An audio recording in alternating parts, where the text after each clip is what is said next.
ხომ არა, ის უფრო სპორტში თუ ოჯახში, აი, სპორტის განყოფილება, მაგრამ აი, ოჯახიც არის, ხო, დგავართ მე, აკაკი და ისე მამა ჩვენი მოდის თქვენ ყველა თემა მაინც გეხებათ, იმიტომ რომ მეტნაკლებად ვერ მგონი ოთში არის აი თაღი.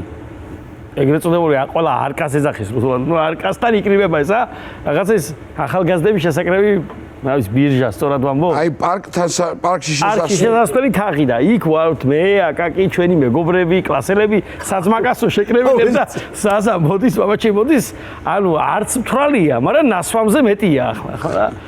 ვარიგებს და ზაზა არის ბიტლომანი. და რა ვიცი, კამაჩი დაგიმტკიცებს, რომ არის ნუ ფეხბურთის უბადლო მცოდნე, ისტორიის კუთხით ყველა დეტალი, ყველა ფეხბურთელი რო იცის რაღაც მისი თაობა და პელესტი. ხო ვიცახი, მაგარი კაცი. მისი არგუმენტია. მე ვარო ბიტლზის, კასიუს კლეის და პელეს თაობა. ხო, თაობა. იმის იგი არავის არ აღიარებს. ახლა ამაზე ანუ რატო არის ყველაზე საუკეთესო ფეხბურთელი პელე, რატო 1227 გოლი, 5 ჩემპიონატი, 3 მსოფლიო, რაღაცა ხსნის და ანუ ჩემი ძმაკაცები ხარ ვართ რამდენის? 15, 13 და ასე 16 რა, ასეთი ასაკის და არა, დიდები. შეიძლება შენი თაობა 18 არ მახსოვს. ეს 20 წელი ისტორია. სტუდენტები ვართ რა, უბრალოდ ბირჟაზე რო ხო, მაგრამ ყველა თაობა შეიკრიბა და ნუ ცოტა შეხოშებულზე მეტია. ხო და ერთი ისეთი კაცი ყავდა შენ ანუ ფითილის შემთების რო იცი არა წაეღადავება ისეთი ყავდა ერთი.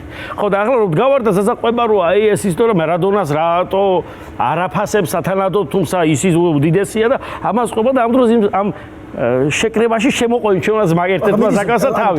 მარადონა თუ პელე და ზაზა რაღაც ამაზე დიდებზე და დიდებზეა. ამ დროს იქიდან იმ ჩვენს ზაკასა შემოყვდა დი სტეფანო ხო და ზაზა შარაფია და ეს ან მაგარი ჭკვიანია და ან მაგარი შენ ამ დროს კავშირში არის შენ ფეხბურთი არისიო და ან მაგარი ან მაგარი ან ფეხბურთი არის ან ძალიან მაგარი ჭკვიანი ხარო ან მაგარი იყო ასე